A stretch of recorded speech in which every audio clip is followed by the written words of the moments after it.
It was just another evening, one of those nights when everything slows down.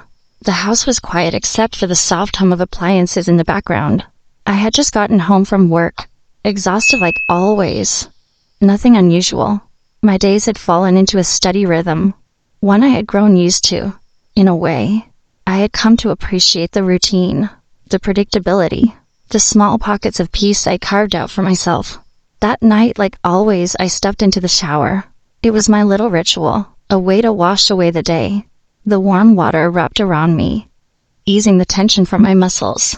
I closed my eyes, allowing myself to relax completely. Then I heard it. The door creaked open. At first, I brushed it off, probably just the house settling, I thought. But then, another sound followed. A soft footstep. Then the quiet click of the door shutting. My chest tightened. For a second, I froze, wondering if I was just imagining it. "Sorry," a voice said suddenly, soft but with a strange urgency. I turned my head toward the sound. There he was, just outside the shower curtain. His figure was barely visible through the steam, but his presence filled the room. My pulse quickened, not out of fear, but pure surprise. "I didn't know you were home," I said, my voice calm but quiet. I kept my eyes on the steam, unsure whether to meet his gaze or pretend everything was normal. He hesitated. The silence stretched between us. Then finally he spoke. "I didn't mean to intrude. I don't know. I wanted to be near you." His words lingered in the air, pulling at something deep inside me. I stood there, water cascading down my back, feeling a strange mix of emotions, uncertainty, curiosity, and something else I couldn't quite name. "Why are you here?" I asked, my tone gentle, not accusing. "I don't know," he admitted. "I've been thinking about you a lot." There was something raw in his voice, a vulnerability I wasn't used to. And instead of pushing him away, I felt myself softening. The tension faded, replaced by quiet curiosity. After a moment, I took a slow breath. "Come in," I said, my voice steady. "Just don't do anything I'm not okay with." His gaze softened. I saw something in his eyes, respect. "Of course," he murmured. "Only if you're sure." I nodded. As he stepped closer, the space between us changed. It wasn't awkward. It wasn't tense. It felt warm, as if an unspoken connection had formed between us. The days that followed weren't dramatically different, but small things had shifted. There was something new in the way we moved around each other. A quiet understanding. Even our silences felt full, like they carried meaning.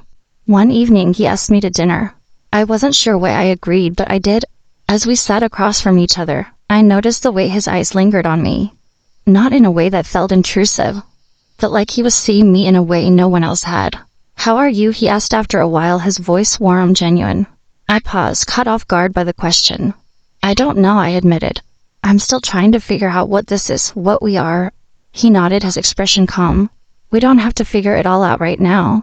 But whatever this is, I'm here for it. For you." His words settled over me like a weight lifting. For the first time in a long while, I didn't feel like I had to have all the answers. I just had to be present, with him, with myself. Later that night, lying in bed, I thought about how much had changed since that moment in the shower. How something so small, so unexpected, had started to break down walls I hadn't even realized I'd built. And for the first time, I wondered if maybe I didn't have to go through life alone.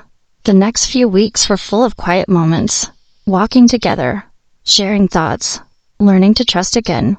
One night, as we strolled through the park, he broke the silence.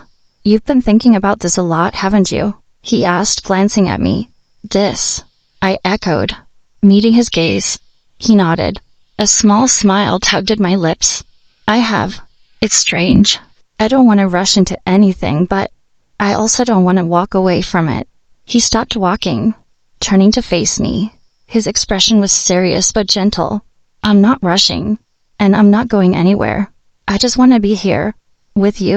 Something inside me shifted. The weight I had been carrying lifted just a little. I think I'm ready to see where this goes." He reached for my hand, a simple gesture, but one that spoke volumes. And in that moment I knew I wasn't alone anymore. Life has a way of surprising you, of reshaping everything you thought you knew. One small moment, One unexpected connection, and everything changes. And for the first time, I was ready to let it.